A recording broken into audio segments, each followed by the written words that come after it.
আসসালামু আলাইকুম মামা। ওয়ালাইকুম আসসালাম। ভালো আছেন মামা? জি আলহামদুলিল্লাহ। আপনারা অনেকদিন ধরে দেখি বাদাম বিক্রি করেন। জি। মামা আপনার মা আছে? না, মা মারা গেছে। মারা গেছে? জি। তা আপনি তো সুন্দর সুন্দর গান করেন, তা আপনার মাকে নিয়ে একটা গান করেন। আচ্ছা বাদাম মাখানার গান করেন, ঠিক আছে? আচ্ছা। আচ্ছা। আমার মায়ের আমি হলাম 4 নাম্বার সন্তান, সবচেয়ে বেশি খারাপ আমি এটাই জানতাম। আমার মায়ের আমি হলাম 4 নাম্বার সন্তান, সবচেয়ে বেশি খারাপ আমি এটাই জানতাম।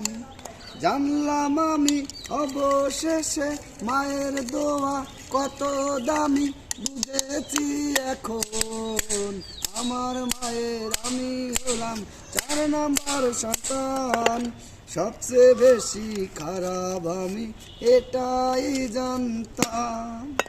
মামা অনেক সুন্দর গান করেছেন, ইমোশন চলে আসছে আমার মধ্যে।